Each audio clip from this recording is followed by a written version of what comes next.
I'm Cameron. I'm the PI of the Laboratory of Protein Biochemistry at the Federal University of State of Rio de Janeiro.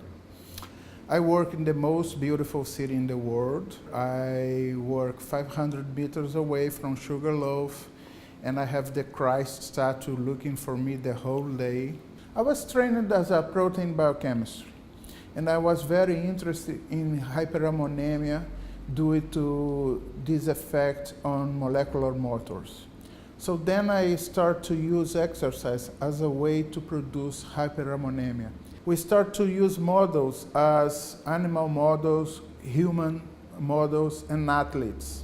Indeed, you cannot say that athletes are a very real or very good model and cannot be compared to a normal human being.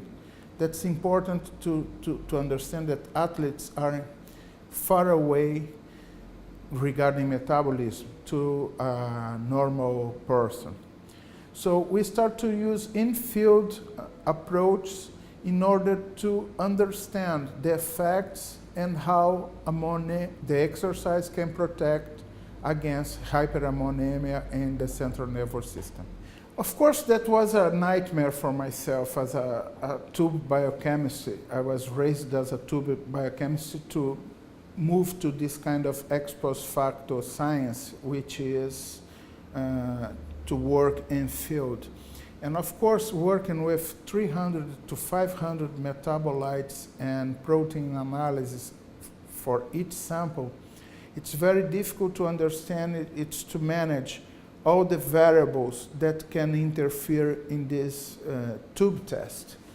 So it was a kind of nightmare, but I need to reboot my brain and then start to think in this way.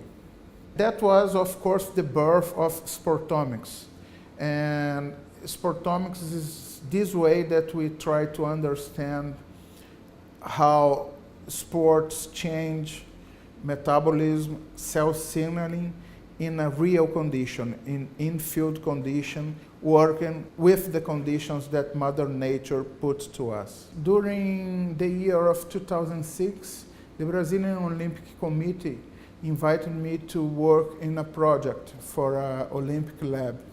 So we started to work in this project, and I was convinced that we really need to move to another way to examine the samples. So because of the number of samples that we need to take from athletes, typically we take from 4 to 7 samples in each protocol. And the amount of blood that we need to change it. It was a kind of obvious to move and to start to think in mass spec as a way to analyze the metabolites and proteins involved in signaling. I spent maybe 3 to 4 months visiting all the mass spec vendors, and we decided that Waters should provide us this alliance. And in our benefit, I believe that we did this alliance that was working in both directions since 2010. In 2011, we shyly proposed the concept of Sportomics. It was a kind of interesting paper to be published because we a kind of fight with 7 referees. Sportomics is a kind of top-down research in a way that we try to understand what's going on with the metabolic and signaling changes during sports science. We prefer to use in-field approach.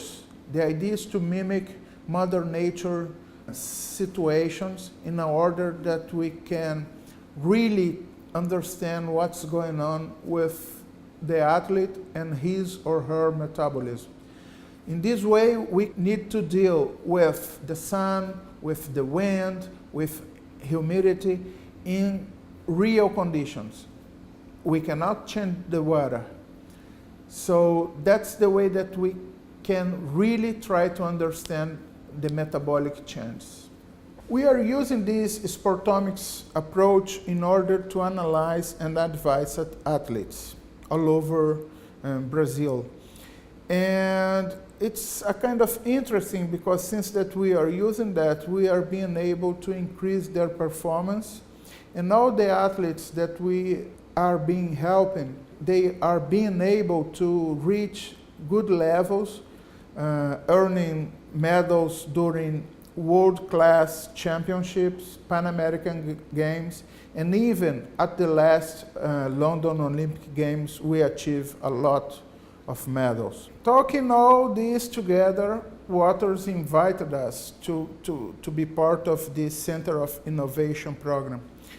I was very excited about that because the Center of Innovation program is a select club of 20 labs all over the world.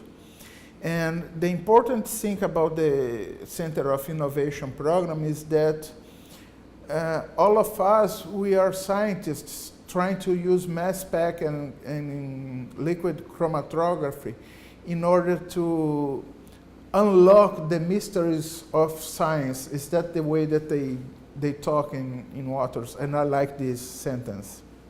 From my perspective, I believe that the way that we are doing this kind of research is going to be very helpful to other fields in science. The way that metabolism behaves during exercise is very similar to the way that it behaves during some diseases, as cancer or liver injury or even thermal injury. So that's why I believe that's so important to understand how metabolisms happen during intense exercise in a way that we can bring these results to help health and disease.